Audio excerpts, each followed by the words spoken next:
figure out, we'll be the committee of correspondence somehow. Because that's you're what we're right. going to have to do. We can't let them shut us down. When they shut us down, why did they? This is just the electronic version of the mask, right? The big point here is an anti-human agenda.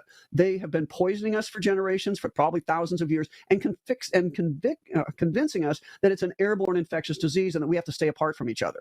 It's a great anti-human agenda. It's just not real. They've been talking, think poisons, not viruses. Okay, the next thing is the mask. It dehumanizes you. It makes it hard for, I've lost a little hearing over my lifetime. I can't understand people in a mask a lot of times. It's just too muffled and I don't see their lips and it's just not good. And deaf people can't do it at all. I mean, that depend on sight reading. So the whole thing is they're trying to separate us in every way possible, the 6 feet apart, which is complete and utter scientific nonsense. But what does it do? And that's why I keep saying, quit believing them when they tell you there's a new disease out here and that you have been damaged by this guy coughing on the plane. No, you've been damaged because you've been toxified with toxic vaccines and toxic chemicals and recirculated air with toxic chemicals and alcohol stuff on your skin that impairs your own natural immunity. They just don't want you to look at that. Everything they want you to believe is it came from another person. So other people are dangerous. That's the ultimate. They always got to separate us.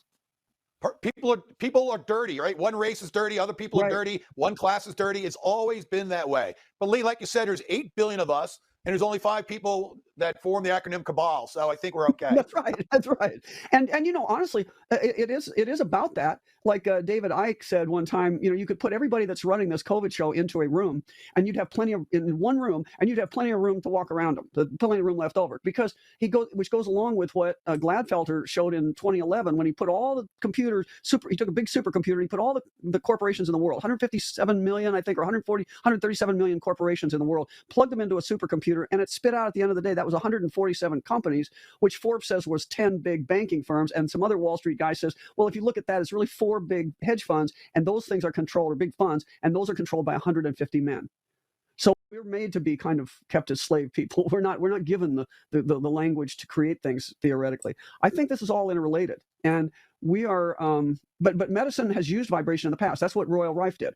He created this fabulous microscope. He looked down there. He saw these germs, like tuberculosis germs and bacteria, and I don't believe that viruses are what they told us, but I do believe that there are bacteria, and sometimes they can cause disease. It's that he can destroy them with what he called the mortal oscillatory resonance, MOR. And it's just, he would look at them and he'd slowly turn up a wavelength and he'd bombard them with this wavelength and kill and it would explode the bacteria.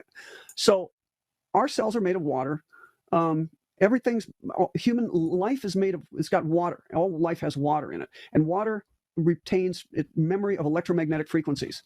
This was also the story of how they can transmit disease electromagnetically, absolutely proven by the Russians, and now reproduced by the Canadians, that you can just beam a frequency, you can capture the electromagnetic frequency of what the Russians call the photony smerti, the death photons, and then you could theoretically beam them onto another group of cells and create and cause them to die. This is how you can transmit disease electromagnetically. And we should be paying attention more to the 5G towers, which are like AK-47s on every lamppost in our town, pointed at your family. These are weaponized. This is not for your telecommunications for a peaceful use. This is weaponized energy. We're like the Blade Runners. We should be paying attention to this because this is the ultimate goal, I believe.